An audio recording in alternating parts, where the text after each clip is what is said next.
Vincent Malloy, 7 years old. He's always polite and does what he's told.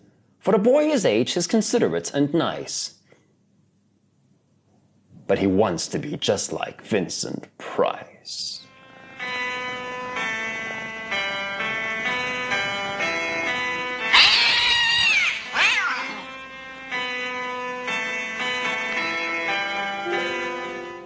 He doesn't mind living with his sister, dog, and cats, although he'd rather share a home with spiders and bats.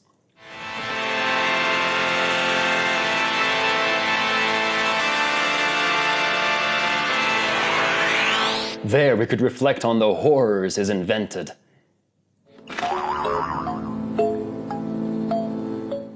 And wander dark hallways alone and tormented.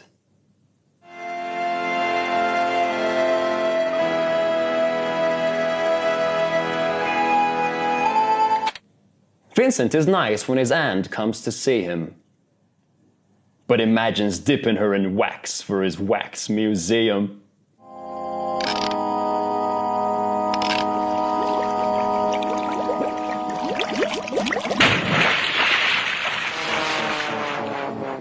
He likes to experiment on his dog Abercrombie, in the hopes of creating a horrible zombie, so he and his horrible zombie dog could go searching for victims in the London fog.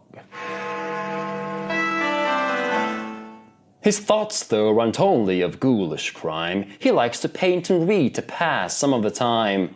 While other kids read books like Go, Jane, Go, Vincent's favorite author is Edgar Allan Poe.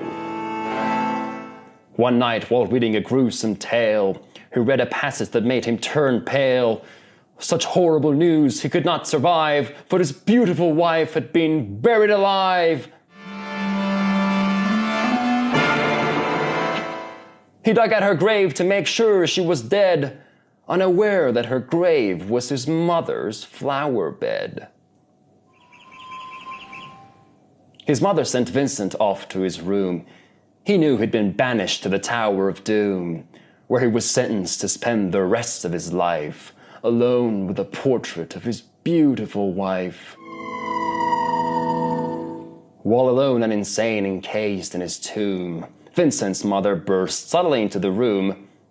She said, "If you want to, you can go out and play. It's sunny outside and a beautiful day."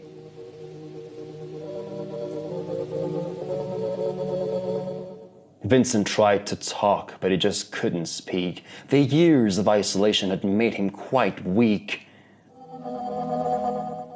So he took out some paper and scrawled with a pen, "I am possessed by this house and can never leave it again." His mother said, "You're not possessed and you're not almost dead. These games that you play are all in your head. You're not Vincent Price, you're Vincent Malloy. You're not tormented or insane, you're just a young boy. You're 7 years old and you're my son. I want you to get outside and have some real fun." Her anger now spent, she walked out through the hall. While Vincent backed slowly against the wall, the room started to sway, to shiver and creak. His hoarded insanity had reached its peak. He saw Abercrombie's zombie slave and heard his wife call from beyond the grave. She spoke from her coffin and made ghoulish demands, while through cracking walls reached skeleton hands. Every horror in his life that had crept through his dreams swept his mad laughter to terrified screams. To escape the madness, he reached for the floor, but fell limp and lifeless down on the floor. His voice was soft and very slow as he quoted the Raven from Edgar Allan Poe. "And my soul from out that shadow that lies floating on the floor shall be lifted nevermore."